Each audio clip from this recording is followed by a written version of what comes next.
In this pulsating world of gaming peripherals, there are several brands vying for a spot on the desks of millions of gamers around the world. But one brand in particular has nearly monopolized the spotlight, at least for the professionals: Logitech. No matter which competition you're watching, whether it's a CSGO Major or a Dota International, the most common brand for keyboards and mice is Logitech. The company recognized this and a few years ago launched the first generation of products from the G Pro series, consisting of a full combo of mouse, keyboard and headphones. Now it's time for a refresh of the entire series, and while one of my colleagues recently had the pleasure of testing the G Pro X2 Lightspeed headphones, which by the way come with some pretty awesome graphene drivers, I have the delightful task of playing with the mouse and keyboard.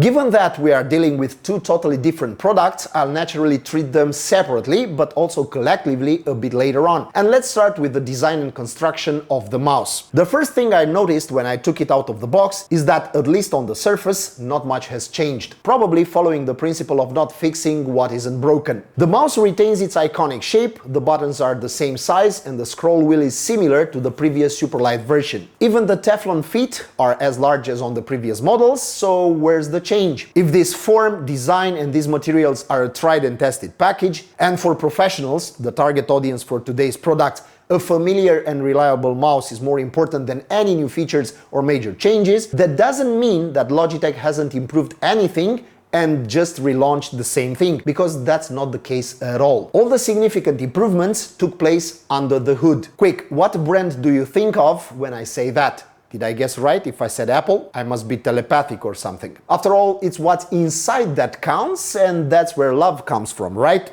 And here, Logitech has seriously upped their game, introducing a new hero sensor that's faster and more accurate than before. Now, the sensor can handle 32,000 dpi compared to the mere 25,600 of the previous generation, although I doubt anyone in this world or in any parallel universe uses that much. Most gamers I know hover between 800 and 1600 dpi, so except for marketing bragging rights, I don't see a real utility in having so many dpi. In addition to the extra speed, the Hero 2 sensor on the Logitech G Pro X Superlight 2 can detect inputs even when the mouse is slightly lifted from the surface. Don't think you can hold it 10 centimeters above the desk and it will still register. We're talking about a few extra millimeters, but those can make the difference between a correctly registered command and death, obviously for professional players. The only thing I noticed is that, depending on how you use the mouse, this feature might annoy you. Basically, if you start moving your hand when the mouse has just lifted off the desk, you might find yourself making unintended movements. It all depends on you, and if you feel this feature is more of a hindrance than a help, you can modify the lift-off distance directly in the G Hub app. Moving on, the Lightspeed connection has also been updated, and this mouse is the first from Logitech to support a polling rate of 2000 Hz, up from a standard 1000. What does this mean? The polling rate is the number of reports per second that the mouse sends to the PC regarding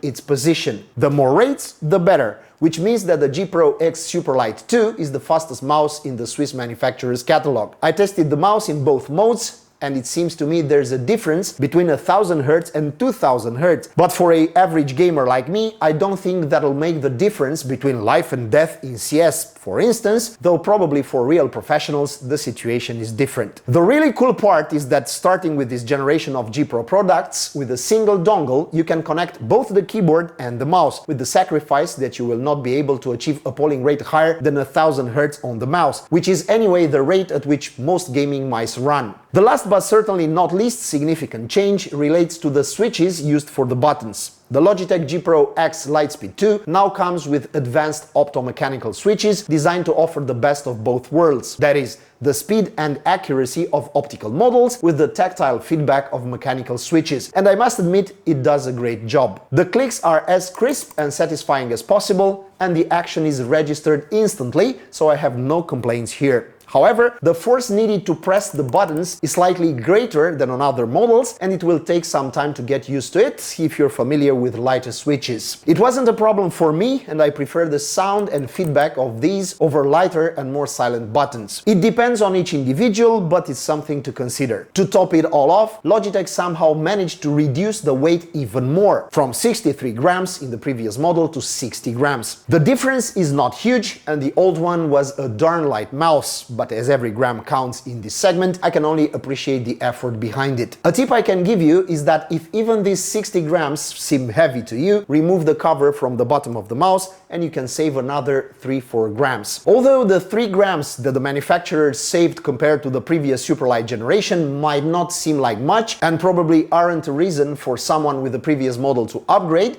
things change when you compare the new mouse to the first G Pro, which weighs no less than 80 grams. I noticed the difference most when, after a week of playing at home on Superlight 2, I went back to an original G Pro, which felt heavy and cumbersome by comparison. As we've already established, the G Pro X Lightspeed 2 is a wireless mouse, and with a 95-hour battery life, 25 more than the previous model, it's one of the most long-lived mice in this segment.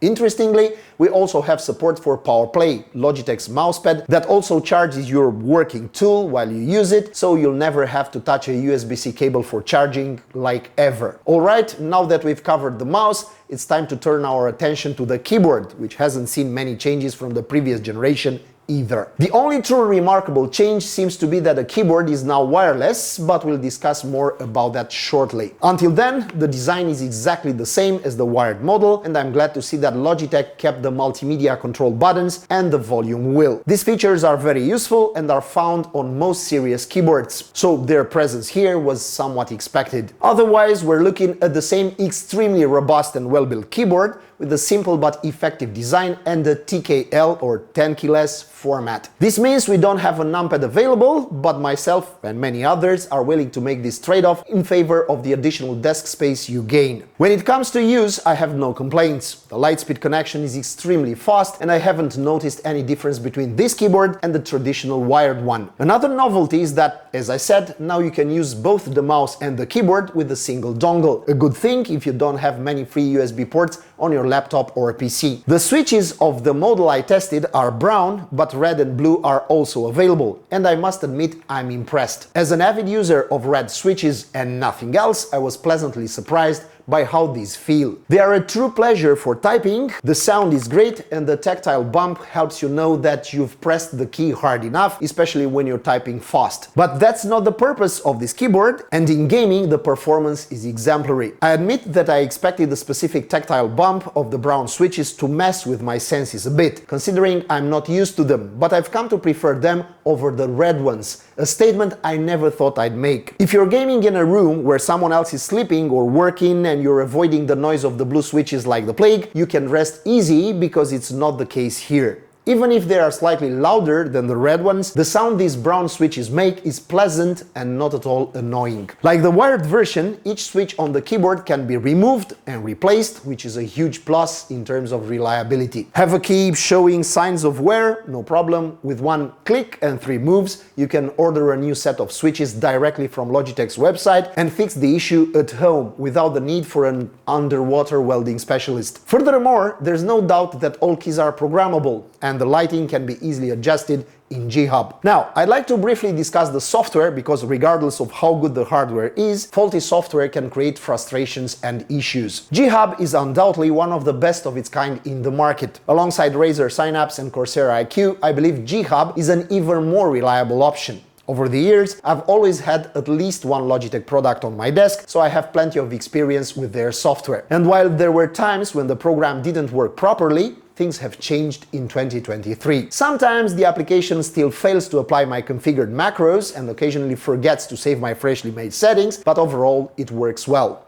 Now, the big question, is it worth buying? Well, Like many things in life, the answer is complicated. I believe none of today's products bring enough changes and improvements to push someone who already has the previous models to upgrade. The only situation where I see someone who already has a G Pro and G Pro Lightspeed mouse and keyboard from the previous generation buying the new peripherals is if they desperately need the USB port the dual dongle frees up. But even that doesn't seem like a smart move. A USB hub is cheaper and solves the problem entirely. Things are more straightforward for professionals. They are the ones who want and need the best to excel, so the new sensor and higher polling rate are enough reasons for an upgrade. But not everyone is a professional. So what about those who don't have older G Pro peripherals but are looking for something new? Well, at the recommended price, the Logitech G Pro X Superlight 2 mouse isn't exactly cheap, but it's one of the best and highest performing models on the market. You pay a price, but you get quality. In return, you get an extremely lightweight mouse with a sensational sensor and really pleasant and precise switches. So if you want the only excuse for dying in Counter-Strike to be your skill level and not your peripherals, I highly recommend a mouse like this. As for the keyboard, it's a bit different. It's not cheap, and I believe there are more bang for the buck options available, even with swappable switches. But if you choose to go that route, you'll be giving up on excellent build quality and some Logitech specific really cool switches. Additionally, the high price will be offset over time by inevitable discounts and offers as the products age. So at a slightly lower price, the deal seems even better. And I dare say the scores of these two peripherals are right even at full price. But that's just my opinion, and I'm curious to read yours in the comment section below. What do you think of these latest generation peripherals from Logitech's portfolio? Are they worth the money or not, in your opinion? Subscribe to Techniqualities. Thank you for bearing with me today. I hope I did justice to both peripheral enthusiasts and general viewers, and I wish you all the best.